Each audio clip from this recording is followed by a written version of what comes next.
Most people don't know how anything's made. And offering a glimpse into that gives people an opportunity to see things in a way that's maybe a little more special.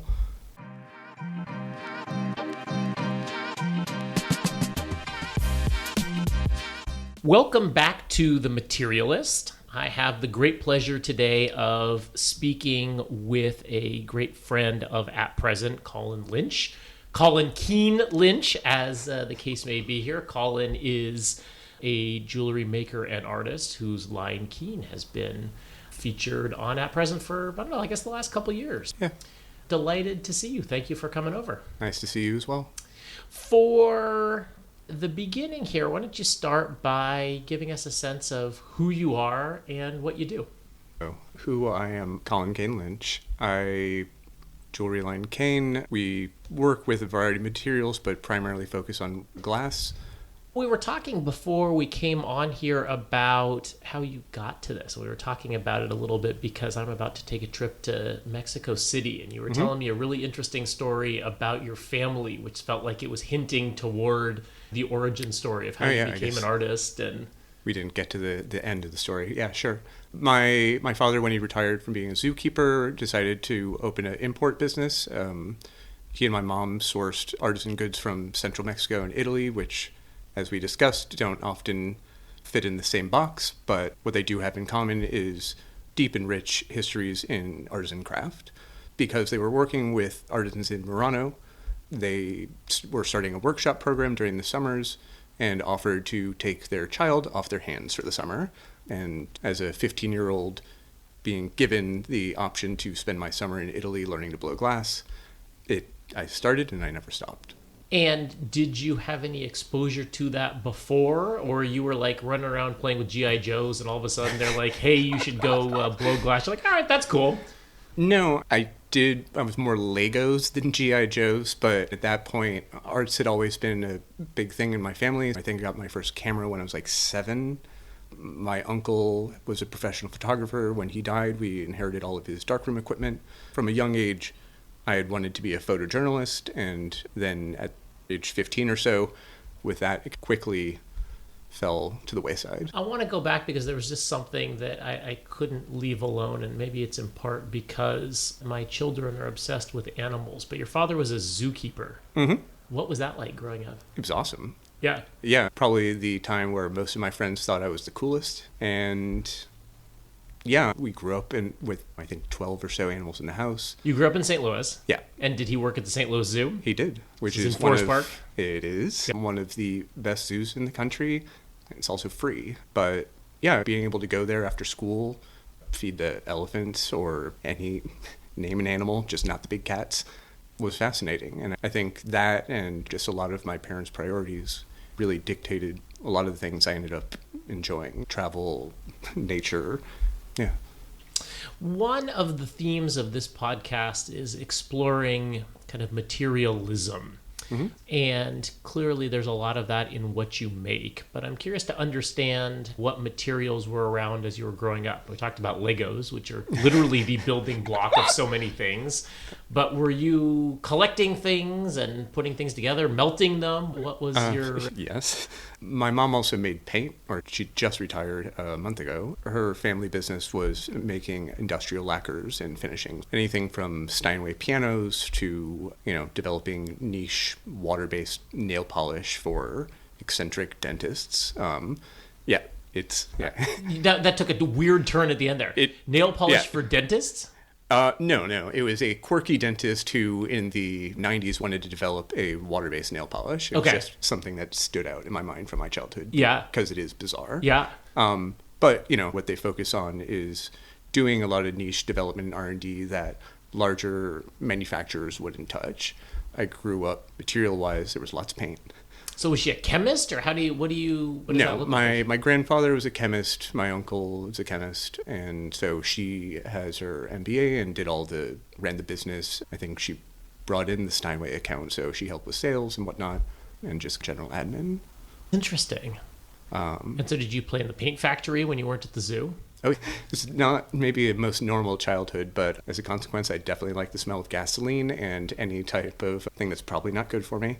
But yeah, I think it made me comfortable around in factories and really appreciate and enjoy the manufacturing process and seeing something go from a raw material and transform it into whatever you can't imagine.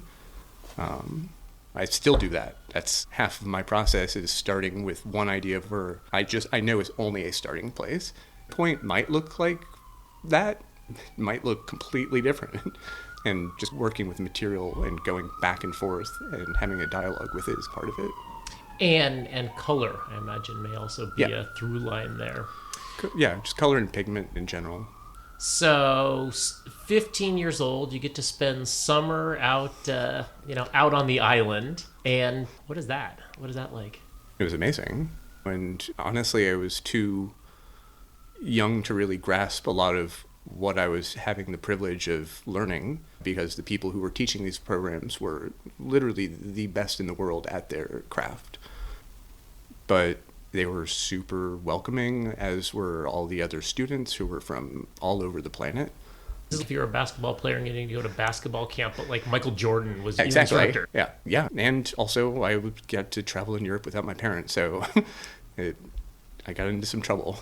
Good trouble, but... And so you come home and you go, all right, now I'm back in St. Louis, but the world has expanded. And do you go back to doing geometry, or has your world outlook changed? Did you know the City Museum when you were in St. Louis? Sure. But so tell people what that is. So the City Museum was originally in the American Shoe Factory. It was a giant warehouse building.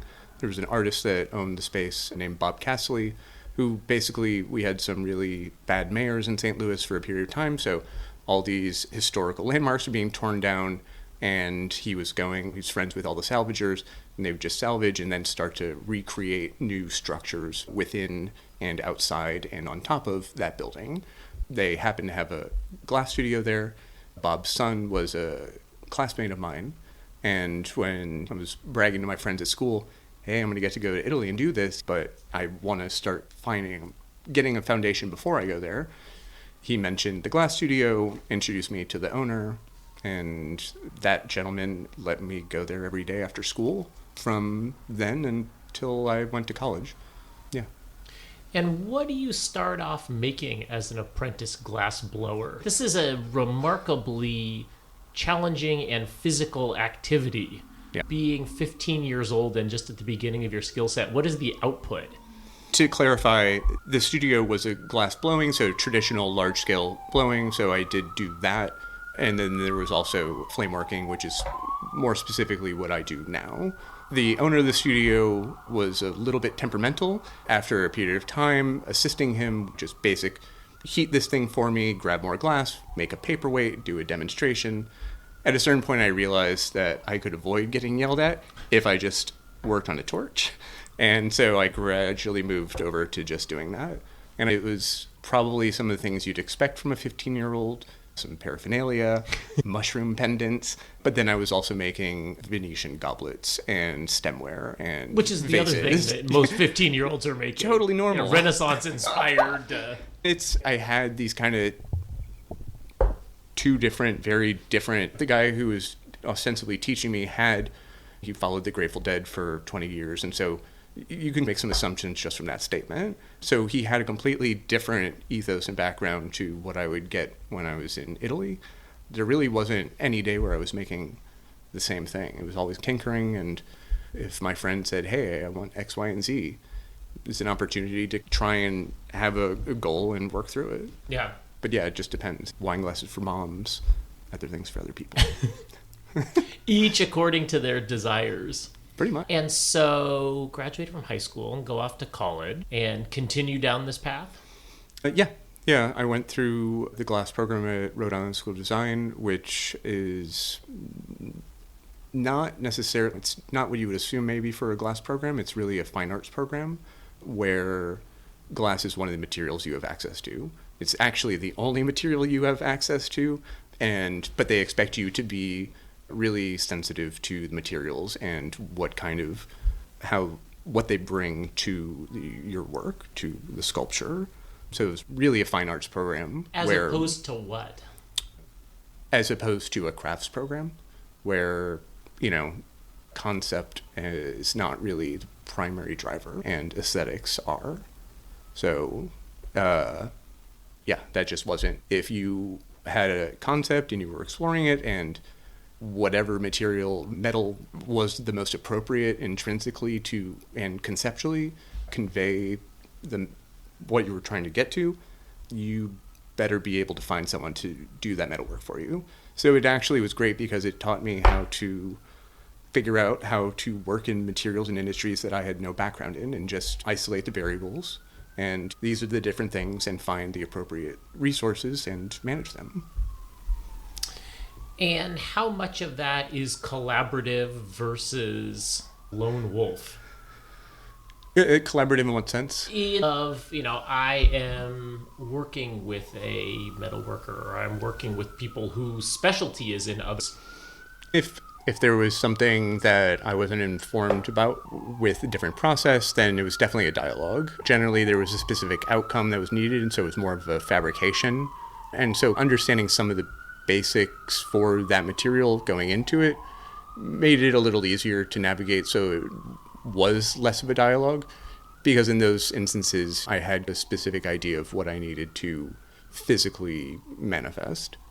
Yeah, at that point it was definitely a lot more passive, but the thing about the glass program at that school is it's second to architecture as far as rigor goes, and the expectations were pretty unrealistic. I was never home after I didn't party nearly as much as my roommates. And yeah, it's always something I loved, but just had no time. I didn't do hardly any lamp working as well.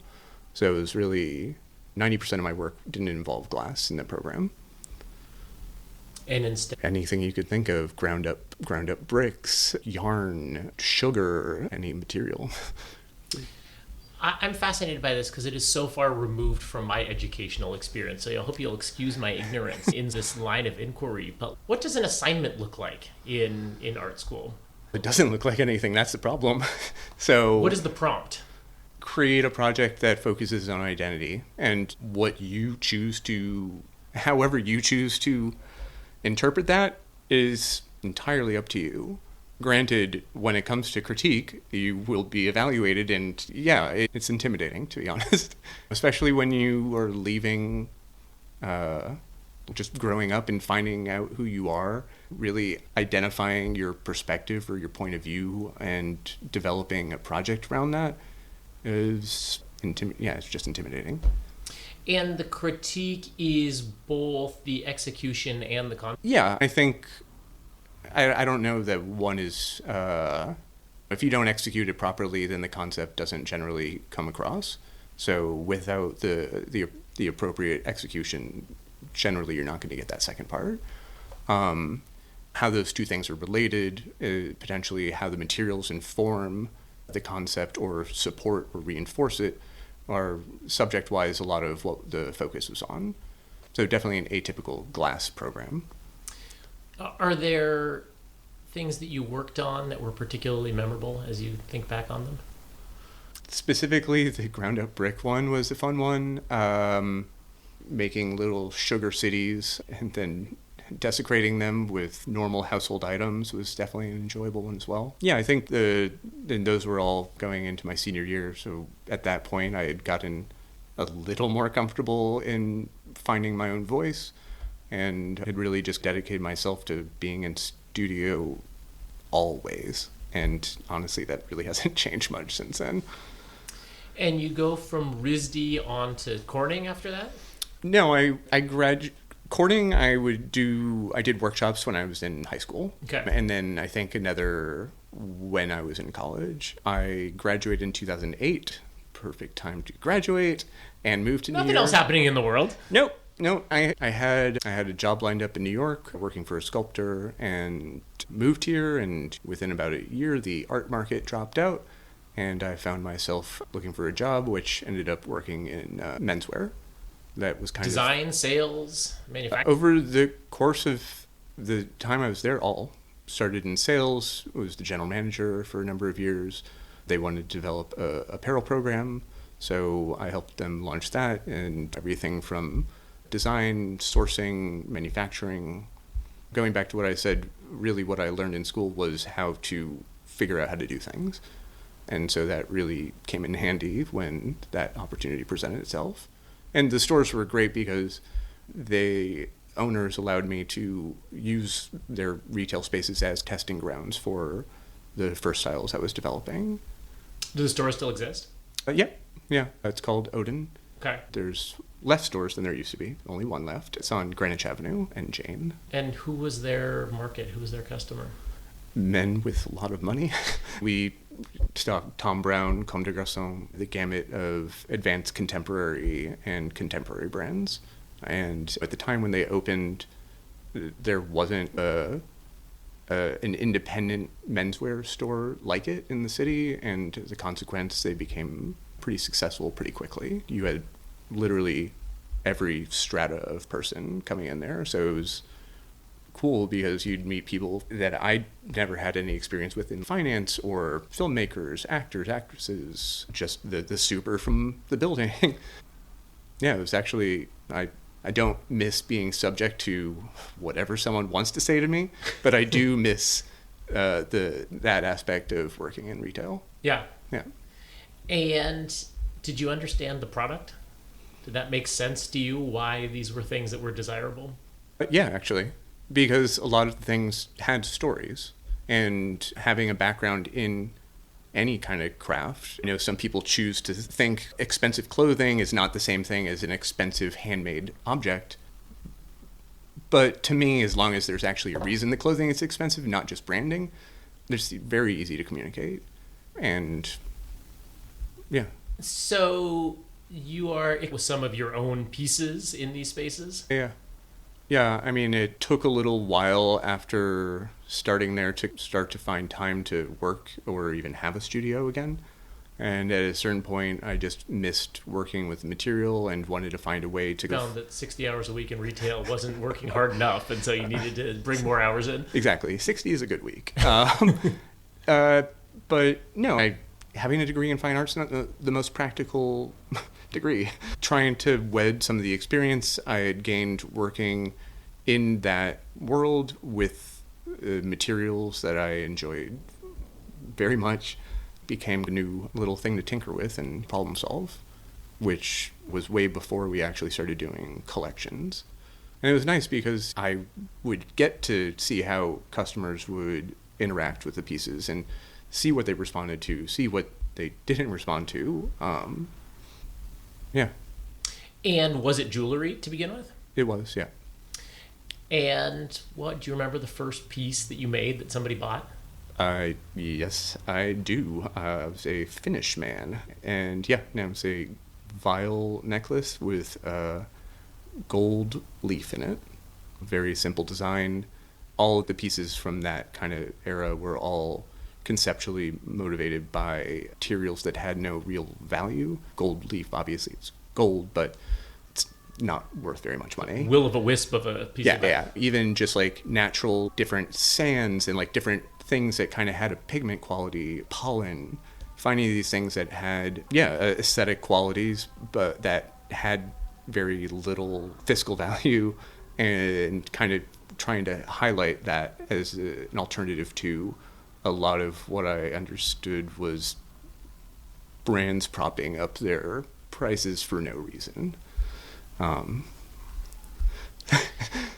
There's such an interesting balance. There's a reason, but yeah. There's a reason that one would choose to do that, but today has been a kind of series of thoughts in my mind about the value of something and where does that value come from. Mm-hmm. And maybe I was thinking about that because I had a conversation earlier today with my friend Sally Morrison, who is in charge of marketing natural diamonds for De Beers. Oh, cool. And we were talking about, why does a diamond have value? And you're laughing. Why? Because I think most of the value is made up, and as opposed to what? It's all made up. It's all, yes. And so following anything and assuming, obviously investing in something and then being able to resell it is a benefit, but when you're largely paying for a brand name, then it seems to me like there's other opportunities to explore the materials or other aspects of what value could be ascribed. And oftentimes, who or how something is made is not given the same kind of value as the preciousness of a super rare, but not actually diamond.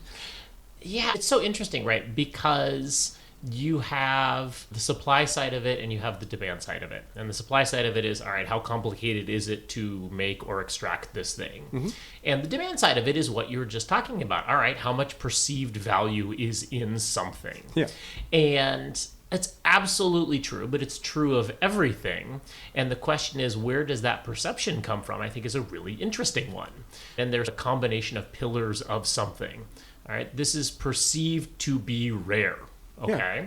This is perceived to be desirable by other people. Okay, this is perceived to be of high status among the people that I care to impress, the people that I don't care to impress. Yeah, exactly.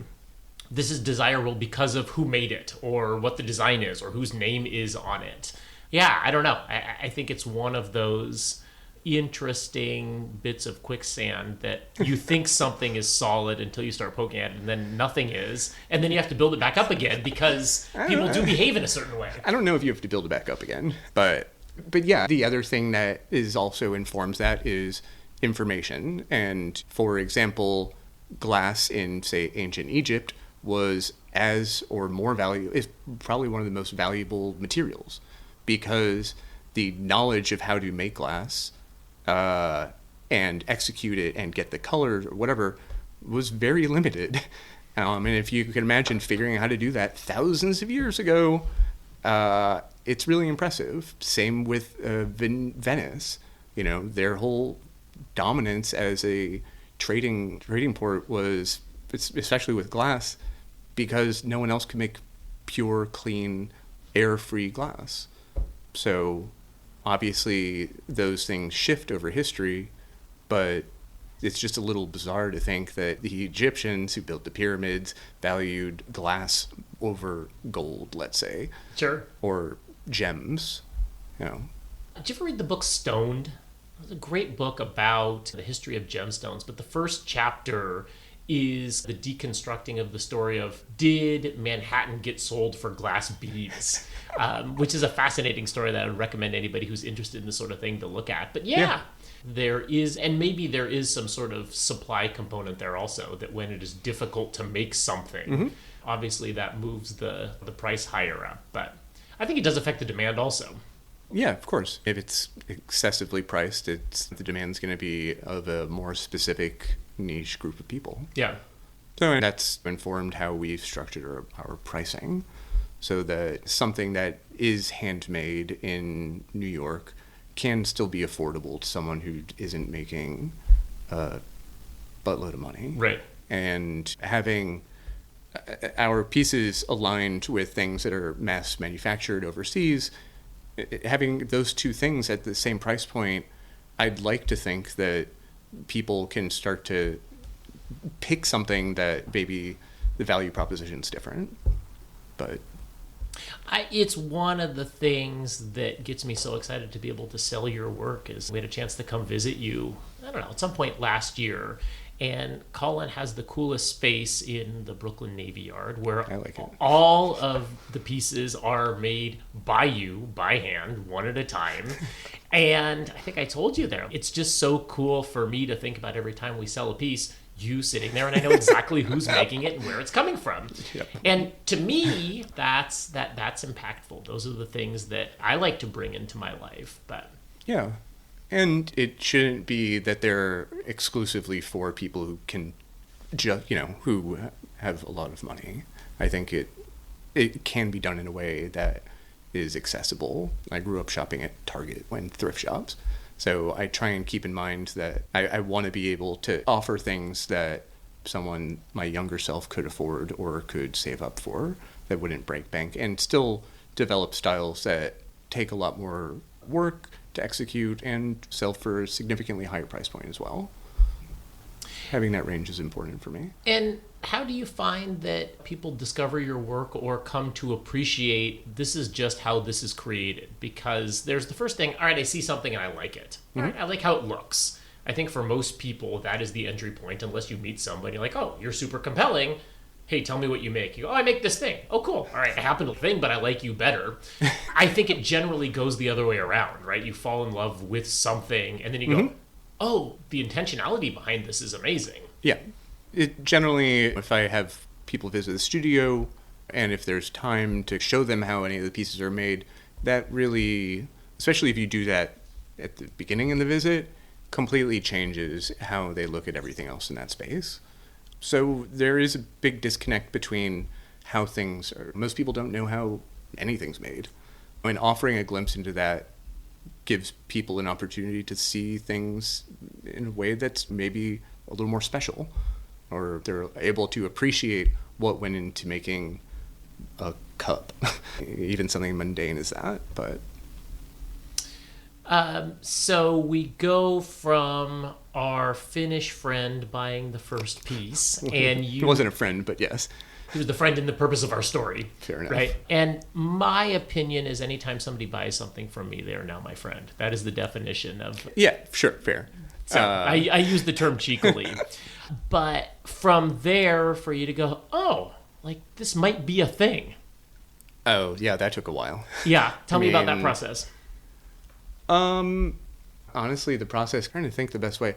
I continued, especially taking over new roles at work and launching their apparel line, that kind of became very involved, as you might assume. So it really took my grandfather getting sick and me quitting my job to go take care of him, and then coming back to New York and realizing I don't have a job.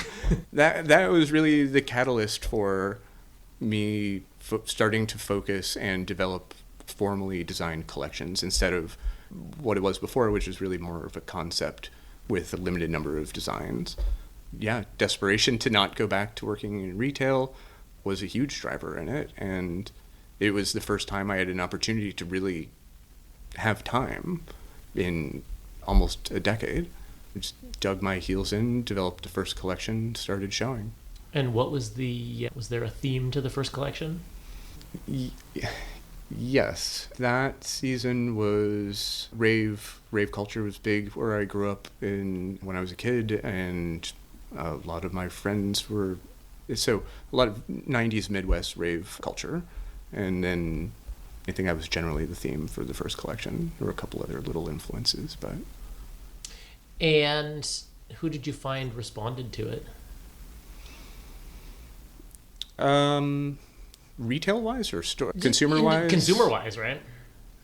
I mean, I guess the first person you have to convince is a retailer. Somebody has to put it out in the world. Yeah, the Finnish, I convinced my bosses too, so I guess they're the first ones. Yeah. But I think anyone at that time, especially those pieces, they were really minimal, but also had some pretty vivid colors. I think the aesthetic was right at the time, so just people my age in their 20s.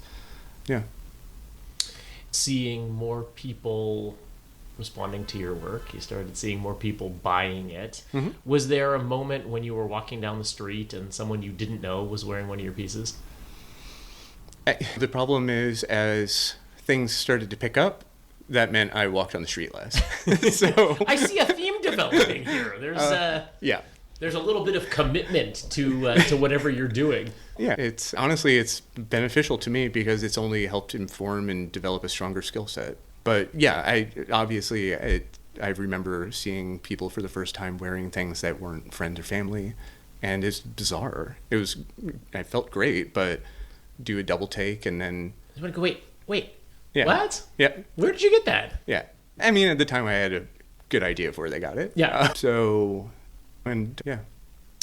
And today, walk us through the process of where a collection comes from, how does it come together, and then how do you bring it into the world? You mean, what is the kind of development process, mm-hmm. or... Where is the genesis, and then... Yeah, sure. Honestly, it still starts the way I learned to put a project together in college. So generally, I'll pick a theme or inspiration, which, I mean, can be anything from what I mentioned a moment ago to Missouri is the cave state. Did a whole collection on caves and different other elements within. Once I've identified general theme, exploring different textures, forms within that abstract or literal, generally more abstract, and then just removing some of those, and then just playing with material. As I mentioned, starting with the kind of idea of where you think you want to be and letting go of that immediately is pretty important, and just responding with material, letting it guide you from there. So the concept is really the genesis, and then it's just a dialogue back and forth, and sometimes it'll surprise you. And a lot of times different styles or designs have developed just out of trash, because just picking up material that would be thrown out and just playing with it, letting your mind turn off and your hands do what they will, you'll find things that you wouldn't if you have intention, or a specific intention. And you brought us some pieces that are going to debut. How long has that gestation process been? It's usually a couple of 2 to 3 months to develop. It'll start with an inkling, and then the anxiety progresses and progresses until I have to make a choice, and then do a lot of editing. So it's a lot of work. And do you follow a fashion calendar? Do you create when there's something that's worth saying? How do you think about... No, I follow the fashion calendar, and I do find it challenging at times, but it's also having that kind of structure really helps push you to execute and move through projects, so that you're not, forever trying to perfect or refine. And that also means that sometimes it's not exactly, you'll realize, okay, I could have improved this or that way, but that's what happens maybe next season or 5 seasons from then. So I just watched this past weekend the Saturday Night Live movie. I don't know if you saw this. I haven't, no, not yet. But it opens with a line from Lorne Michael, the creator, who said, "It's never done, it's just 11:30." And I think there's something that's so wonderful to that, all right, it's like the Steve Jobs line about great artists shift. Yeah. Right? Like, all right, at some point it has to go out the door. No, and I have really talented friends who their biggest hindrance is and this should be a good thing, but they're perfectionists. And I am anal retentive and a perfectionist, but I also give myself deadlines, and I don't have flexibility. That eating, I don't know if I'm allowed to, eating shit and then learning from it is the most helpful thing you can do. And especially once you get outside of yourself and you can get feedback from people, see what they engage with, how they engage with it, it gives you a lot more information to take from. You talked about critiques in school. Mm-hmm. Where do you go for critiques now? In my head. Is that a dialogue? Is that a monologue? What is, how many different... I mean, they're all the same. Questions? They're all the same voice. Yeah. I'm definitely my heart. So. Do you know when something is good? You're like, okay, good, we're done, or? Sometimes. I'll definitely have a feeling when something is really strong. Sometimes it's strong, but not necessarily aligned with what the market is interested in. Right. So that's one of the harder things to swallow. But again, those are the opportunities to eat shit and learn. And it's not that'll change how I develop the next season, but it's good to know what didn't resonate with someone. How often does that happen where you go, oh my God, I don't understand why they don't get this? I couldn't give you like a, 38% of the time. Every 3 months. But I guess maybe then the question, is there generally a correlation between the things that you're excited about and the things that work commercially? Not as probably much as I'd hope. Yeah. And that's also just like we were talking about at the beginning, different value systems. And not everyone shares the same values as I. So yeah. Or as me. Grandmother would be pissed. So yeah.